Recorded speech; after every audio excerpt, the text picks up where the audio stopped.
Alright, it's showtime. Welcome everyone! Oh, no, just wait a minute. When did I give you permission to use my catchphrase? Shut up, Beetlejuice. You're not even in this video. Also, what do you mean your catchphrase? You didn't invent the word showtime. Of course I did. Who else could have done it? Princess Peach? No. We're still trying to work on a lawsuit. Wow, very interesting. Beetlejuice. Thank you, the best of time. Bye! Okay, great. Now, where were we? Oh yeah. Welcome everyone to the first ever Charlie Brownie's double review. Okay, so a little bit of context. I'm sure you all know Hazbin Hotel, right? Some people love it, some people hate it, some people don't give a fuck. I, rather unfortunately, sit on the side of those who love it. Therefore, I was very excited to talk about its season 2 here on this channel. But then, just the second I finished that last episode, another thing just so happens to have released. And that thing just so happens to be the pilot for a rigid, dramatic / funny, story-driven, sliding nature adventure with the overarching theme of guilt and destiny, also known as Hazbin or Toon Turf for short. Another great indie animated show created by famous YouTuber Daniel Drawings, who explains the backstory of his murderous psychopath of mascot, Riggy the Rabbit Monkey. And of course, I just so happens to be a big fan of Daniel too, so I had to review that as well. Wow, that's 2 big indie animated shows that I have to review on this channel. What am I gonna do now? Well, it's simple really, I just talk about them both. I'm sure it's not gonna be that hard. I mean, Toon Turf is only a pilot for now, so this is basically just a review of Hazbin Hotel Season 2 with just a dash of Toon Turf. But yeah, it's still gonna be fun. Now let's start talking about the biggest one of these 2 shows, Hazbin Hotel. Little note, as expected from a Hazbin Hotel fan, this review is gonna be really biased. So let's talk about the flaws first and foremost, because yes, the show has flaws. I know, it's hard to swallow, but come on, you'll get through it. One thing that really disappointed me this season was the new characters. The old ones are still enjoyable and fun and basically the characters we all grew to love. But the new ones are kinda boring. Take Baxter for example. A lot of people already knew Baxter was joining the show due to like Comic-Cons where he was announced and stuff. And we were all excited to see a newcomer to the hotel, only for him to do absolutely nothing. I mean, he was kinda cute for what we could see of him. His voice was really fun, the design is cool enough, and his interactions with Nifty were pretty adorable. But honestly, that's kinda about it. I mean, the whole thing of him joining the hotel because he wanted to experiment this redemption thing is really underused, and that sentiment can be applied to pretty much the whole character until the final episode where they remembered, oh yeah, he's a character, let's just give him something to do, let's just make him hack Evan's security system so they can broadcast punches all over hell. Hopefully we get to see more of him in Season 3, because again, I really did like him for what we could see of him. But again, what we could see of him was not all that much. Okay, so Baxter was kind of a disappointment, but what about Abel? I'm sure there's a lot to talk about him. I'm stretching to find things to talk about him in this one segment. Help. It's pretty cool that he's voiced by a member of Fall Out Boy, and as a result of that, his segment in Here My Hope is also pretty good. And his design is honestly one of the weakest in the shows, but sure. Okay, now there it is. Yeah, here's something I could say. Why does he only appear now? Where was he during the first season? What, was he also gone for 7 years? Why was he, like, fighting alongside his dad during the whole extermination thing? Maybe they went to get juice or something. Anything else? No, not really. I guess there was this whole thing of living up to his dad, but that gets resolved in, like, literally a minute. I know, he's pretty boring. Next! The Speaker of God. Okay, yeah, she's fine. That's 1 new good camera out of 3. That's a really low score. Oh, well, I'm sure the old characters are fine, right? Yes, they are. Except for 1 character, and that's Katie Killjoy. I'm sorry, I just don't get the appeal with her at all. The first season, she was okay. Not really anything special about her, but also not really terrible. And in the pilot, she was also pretty much there. One thing I can say about her is that her voice actress did a really good job. My time is money, so I'll keep this short. You're not here because we wanted you here. But here? The Katie Killjoy was just so insufferable here. Every single word from her mouth was some sort of homophobic slur. And like, she had that one homophobic joke in the pilot, but that was just 1 joke. Here, it's like anything she ever says. And I'm not saying this as, oh, how dare she, Bibsy Pop, how dare you insult the gay people, you're homophobic. No, because, well, she's not homophobic. half of her cast is gay. I'm just saying, it gets pretty annoying when the only joke you do with her is gay people bad. Not to mention that Brenda Rogers is so ill-fitting here. Like, I love the guy, but also I'm pretty sure Katie Killjoy is supposed to be a woman. Also, he already voices Blitz, and he doesn't have the same vocal range as Alex Brightman where he can voice 2 different characters in the same show. So basically this is just Blitz hosting news channel now. I guess IMP didn't work for him. Okay, but enough with the characters, that's not the only problem the show has. Its pacing is also really weird, like it crams so many stuff into just 8 episodes and it feels overstuffed. Now that's not really Viv's fault, it's more so just the fault of the guy who decided to give her 8 episodes instead of 10, or maybe just keep the 8 episodes, just make them longer. But yeah, that still really doesn't change the fact that its pacing is pretty meh. And finally, the one complaint everyone has about Hazbin Hotel, there's like too much swearing. I will admit, I do think it's pretty weird that this show gets constantly criticized for its use of swearing and naughty language, when shows like Family Guy and South Park have nearly double the amount of that, along with sexist jokes, racist jokes, Nazi jokes, homophobic jokes, etc, etc. And I do think that a lot of the naughty jokes do land really well, but a lot of them also feel really forced. Like, the smile that was on my face during the Don't You Forget reprise segment faded immediately as soon as Valentino said, "You soldiers just fuck already, can I film it?" Not only because radio static, not really a big fan of that, but also because it felt so forced and unnatural. My legal contract as a Hazbin Hotel fan prohibits me from talking to about the show ever again, so let's talk about the good things now. As expected, the animation and character designs are absolutely stellar. But that's a thing we already knew when coming in. The humor is also really great. Yes, even some of the raunchy jokes were good, and I think it's mostly due to the actors' stellar performances. Especially Keith David as Oz, Blake Roman as Angel Dust, Stephanie Beatrice as Baggy, and Jeremy Jordan as Lucifer. Seriously, the "I'm not here, you're dreaming" joke usually doesn't work on me, but then this guy says it, and it's... I'm not here, you're dreaming. By the way, since we started the bad segment talking about the characters, let's start the good segment talking about, still, the characters. Cherry Bomb was cute. I liked her coping the death of Sir Pentious and their love-hate relationship. I really liked Tusk and Angel Dust and their little gay romance. Emily was great, and Sarah was great, and the Bees were great, and Alistair was great, and Nifty's just Nifty. She speaks for herself. I love that little devil. And speaking of devil, Lucifer. A lot of people didn't really like the whole can't harm sinners thing, but honestly, I thought it was really clever. I mean, think about it. Hell is eternal punishment. For everyone. Especially the guy who caused hell in the first place. So his eternal punishment is seeing all the things his hubris caused and not being able to do jack shit about it. And I get it when people say that he could just call another one of the saints and tell him to kick Box's ass. But honestly, can you actually see Lucifer calling Asmodeus and telling him, "Hey, this TV guy is harassing my daughter, can you, like, kick his ass or something?" Yeah, for all I care about, this is a great inclusion. Now moving on to the other side of the family tree, Charlie! I love her. I don't care what anyone says, I just love her. And it really sucks that people are now starting to turn on her. And by people, I don't mean just haters of the show who just hated her to begin with and now just have an excuse to do so. No, actual fans of the show are now starting to hate her because she's too dumb and too naive and tries to do everything on her own and trusts this box too much. Because that's the point! The point is that she's wrong. He's wrong to be too trusting of Box since he did nothing but throw under a bus ever since they met. She's wrong to try and do anything on her own. That's the character arc. And it's, in my opinion, a pretty good character arc. You know that she's wrong, but you also get why she's doing this. She just doesn't want to see her dream crash and burn. And as a result, her dream crashes and burns.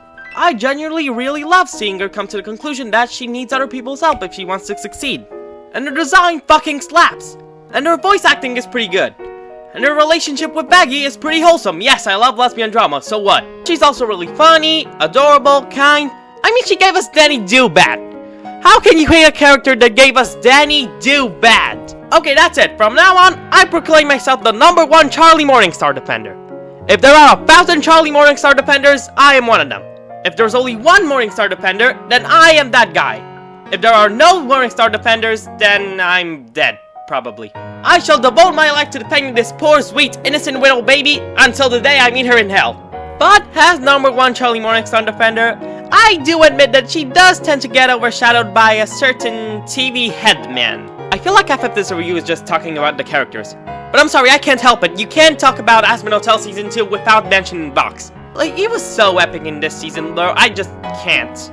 In Season 1, I didn't really understand the appeal. He was pretty funny, and I liked Stayed Gone a lot. But as a character, he didn't really feel too much. Then Season 2 came out, and oh my god, this is epic. I just love seeing this evil maniac as he strives for power, and will do anything to get it. I also love his backstory with his human self, and Briar is such a good song.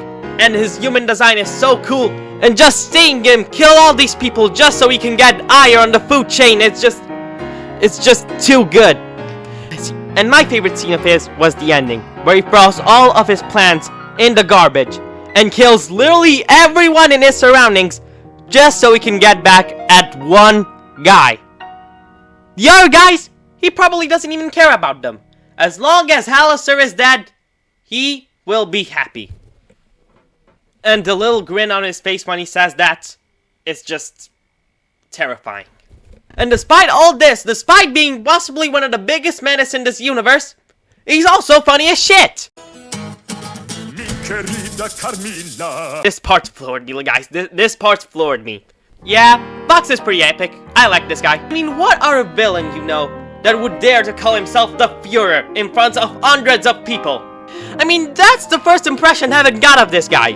He's the Führer! Okay, now there's only like 3 other characters I want to talk about before we move on to like other stuff. I swear, these are the last 3 characters I want to talk about. There are no more after that. Number 3, Lute. I love Lute. And I'm not just saying that because their design is interesting, to say the least. No, I actually really liked every single scene this psychopath was in. Yeah, maybe the whole thing with Adam and his ghost hunting her dreams could have been fleshed out a little bit more, but still, it was super awesome. The manic energy she has when she talks about killing all these sinners who did nothing wrong apart from defending themselves from extermination and gravity is perfect. It's a great song. I love it. I listen to it all the time. And Lute is incredible. She's one of my favorite characters, and I love her. Again, it's not just because of her design. She's really hot, but it's not all there is to it. Baggy! I love Baggy. Always have since Season 2. And here she's pretty much the same, but I still have to talk about her because she is epic. Her design, probably one of the best in the whole show. Her voice acting, Stephanie Beatrice. Love her. She's one of my favorite actresses. I love Brooklyn Nine-Nine, where she plays Rosa Diaz. She's pretty epic. Her relationship with Charlie, again, wholesome as heck. I like lesbian drama. I'm sorry. And I do really enjoy the little arc of her changing her name because the first one was given to her by Adam. And then it all just ended with her removing one letter. Like, the name stays the same, just without the E. That was so funny to me, I'm sorry. But, as great as Baggy is, she is not Pensious. Pensious is amazing. How many synonyms are there to the word amazing? He's astonishing, astounding, surprising, bewildering, stunning, staggering, shocking, starlighting, stupefying, breathtaking, perplexing, compounding, dismaying. Whatever that means. Disconcerting, shattering, awesome, awe-inspiring, sensational, remarkable, spectacular, stupendous, phenomenal, prodigious, any other name in the book. Pensious is that and so much more. Yeah, there's a reason I gave that voice to Beetlejuice. And no, it's not just because they're both played by Alex Brightman. Pensious has always been my favorite character ever since Season 1. Honestly, ever since the pilot. Now actually, I think my favorite character in the pilot was Angel Dust. Wait, Season 1 onwards, Pensious. He had the funniest lines, the greatest design, the funniest voice. He was just everything I could have asked for. And in this season, he's even more epic. With funnier lines, a greater design, the voice stays the same, and an amazing storyline of him adjusting to life in heaven, which is incredible. I mean, now he has everything he could have asked for. He has, I don't know, a unicorn polo stadium, Christmas rom-coms where people fuck Santa Claus. He has penguins! And yet, despite all this, he's not happy. He doesn't even know who he is without Cherry Bomb and all the fights they used to have with each other. Or all the time he used to try and fight Alistair before he kicked his ass. He doesn't know who he is without his friends. He has everything he could have asked for, and yet he is nothing, because no one here is like him. That one scene at the end of Like You, where he tries to kill himself, is just... I don't even have any words to describe it. It was probably one of the best cinematography moments in the entirety of the show. Heck, in the entirety of the Helliverse in general. It was great. And that's why Sir Pentious is my favorite character in Hazbin Hotel. Everybody give a round of applause to Tom for being a good person. Okay, let's move on to other stuff. A lot of interesting twists I really like. When they discovered that Angel was a spy used by the Beast to, spy on the hotel. Or when we find out that Rosie actually owns Alistair's soul. I genuinely did not see that coming. In Season 1, she just seemed like you're a sweet, innocent gal, pretty friendly, pretty vital, pretty vibrant for, a cannibal. Anyway, she's super friendly, super nice, and now she's an overlord. She owns people's soul, and she made a deal with Alistair that now he's the strongest sinner ever, but he has to do something. We don't really know what that is. I don't think they told us. If they did, I got distracted. But anyway, she was awesome. I liked her. I forgot to mention her, but that's okay. I talked about the characters a lot, so stop. Enough with characters. I also really like seeing the backstories of these sinners when they were human. Like with, I already mentioned the box killing people thing. And also Alistair killing more people. And I also really like Pentious. And now we saw Jack the Ripper do his Jack the Ripper shenanigans and not doing Jack the Ripper shit about it. Get it? It's like Jack shit, but it's Jack the Ripper. Yeah, that wasn't really funny. And of course, what can I even say about the songs? They're all great. I'm not gonna talk about it too much because I am making a whole ranking video about them alongside the Hell of a Boss song and the Hazbin Hotel Season 1 song. And it's gonna take a while because like 62 songs, but it's gonna be worth it, I promise. So yeah, I'm not gonna spend too much time on the songs, but they are incredible. But amongst all of these great songs, there was one that caught my attention more than all the others. One that I feel like calling my favorite song in the whole season. Actually, in the whole show in general. It's not gonna be number one on the ranking because technically there are songs that are critically from a quality perspective better, but this will still be number one in my heart. Well, what song could it possibly be? Losing Streak? Gravity? Brighter? Box Day? No. My favorite song is superior to all of those songs in every way you put it. And I shall now tell about it to this big roach. There's an endless pile of trash from filth and hundreds of bugs. If you love the smell, just wait till you smell aura. Cause people pop and piss and come on them a ton. And when they do it, have to go and clean it out. Yes, all of these songs about alcohol and the strive for power and whatnot, they all lost to a song about filth and rat blood in a hotel. You know the thing is, I'm not even ashamed about it because this song is the shit. Okay, the other songs don't have Kimiko Glen's stellar vocal performance. The other songs aren't this fun and energetic. The other songs don't just randomly cut to Japanese like it was nothing. And I don't care what anyone says, I do not care. This song is the shit. I didn't even say the name of the song, I just realized. Anyway, it's Clean It Up. Clean It Up is the shit. This is the best song in Hazbin Hotel. Well, not the best because there are like at least 4 songs that I ranked higher, but this is my favorite one nonetheless. Yeah, so overall I had a really good time with Hazbin Hotel Season 2. I think I'd give it a solid 8.5 out of 10. Should I give it a lower rating? Perhaps. Will I? No. Do I enjoy being difficult? Most definitely. Wow, 8.5 is a really high score. I wonder if there's any show that could possibly score any higher. Well, yes, there are. There are actually a lot of shows that are better than Hazbin Hotel. But today I want to focus on one specific show. A small indie animated pilot for a show that's doing pretty well, but deserves to do even better just for the sheer amount of effort put into it by this one 21-year-old. So now, I think it's time to talk about that show. First we tune, and then we turf. Let's Toon Turf! It's Toon Turf time, baby! Yeah, the turn is finally turfing right now! Yeah, Toon Turf! Toon Turf. So yeah, we're talking about Toon Turf. And of course, we can't talk about the pilot without talking about its insane history. but if we're gonna talk about it, let's do it properly. Why is Toon Turf such a big deal? So if you guys don't know, this is Daniel Callahan, also known as Dano Draws.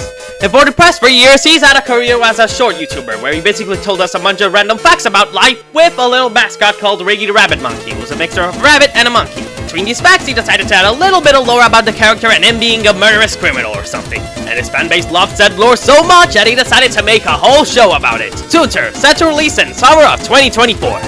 Except that it didn't. See, Dano didn't really have an editing team or literally anyone other than himself and his computer and a bunch of friends doing the voiceover work for him, which means that he basically had to do everything himself. And because of that, Toon Turf kept getting delayed over and over and over again. Until it finally released now on November 2025. So now you know, why is Toon Turf such a big deal? So yeah, the hype around this show is a lot. But does it live up to it? Well, I'm proud to announce, yes, it lives up to it and then some. The animation is phenomenal. And honestly pretty surprising. Like, I love Dano and his art style, but I was pretty skeptical about it supporting a whole show. And yet, every single frame of this is a work of art. My brother said that it's pretty unexpressive and maybe kinda it is. But it makes up for it with a great Paper Mario aesthetic and lots and lots and lots of over-exaggerated movements. I love over-exaggerated movements. Another pretty surprising part about this, the voice acting. I mean, we already knew that Dano was gonna voice Riggy because he already voiced him in the shorts. But now, who was gonna tell me that he also voiced Lucky and Billy? Like, both of them, both of these guys, these voices are basically unrecognizable from each other. They're basically two different people, and they're voiced by the same guy. And all the other voice actors are so good. Like, keep in mind, none of them are professional voice actors. Most of them are like his friends from the Rumble Pack podcast, and the ones who aren't is just one guy, and it's his brother, the surgeon. None of them have ever voice acted in anything before, and yet they all sound like they've been doing this their whole lives. And the writing, the writing is great. Just great. The tone of the show is just one of the best parts in my opinion. To the point where I'd almost say that, yes, we found the new Gravity Falls. Now, is it an exaggeration? Maybe, but I don't care in the slightest. I just love the way it flawlessly cuts from funny slapstick to gore horror. One moment you're laughing at Riggy saying smash, and then the other, Billy's dead. Billy. My god, Billy. Okay, I already knew from like Dacha and other tier-list YouTubers that he was gonna die. So I tried, and I mean tried to not get too attached to him because I knew that wasn't gonna end well. And yet, my god, he was so sweet, he was super innocent. He was basically the only guy who was nice to Riggy this whole episode. And this is how you repay him. You burn him to death. Well, to be fair, he didn't actually want to do it, but still, you burn him to death! And that scene is almost like terrifying. Dano's voice acting was so good in it. It almost sounds like it was actually burning alive for this. And it also worked because Billy was just the sweetest person ever. You already knew that was gonna happen, and yet, once it happened, you weren't prepared for it. That's another thing I really loved about this pilot. Like, if you know who Dano is, if you like his stuff, you're obviously gonna love it. But if you never heard of him, or if maybe you just like know him by name and didn't really watch his things, then you're still gonna really enjoy this. It's written in a way that's interesting for newcomers and phenomenal for people who already know what's gonna happen. The more I think about how it was all made by one guy, the animation, the writing, the voice acting, everything was done by a 21-year-old guy in his room on Microsoft PowerPoint. And yet, in my humble opinion, his work is on the same standards as all the other great animated shows made by professionals. This one guy managed to be just as good as all the other indie animated shows. In my opinion, just because of that, this pilot deserves a staggering 9 out of 10. Please go watch it if you haven't already, I'm no longer asking. And just as I was editing this, guess what came out today? Well, not today, it's about 2 weeks ago, but still, guess what just released? I don't really feel like making this a triple feature video, so I'm just gonna leave the score right here. 10 out of 10, probably one of the best out of the show. The Amazing Digital Circus is gonna get its own video one day, so I'll talk about it more there. For now, yes, this was a great episode. Back to this video, it's over. So yeah, that's about it for today's video. This was the very first Charlie Brownie's double review feature. I sincerely hope that you enjoyed watching it as much as I enjoyed making it. This was all from the Charlie Brownies, and I'll see you guys in my next video. Good night, everybody!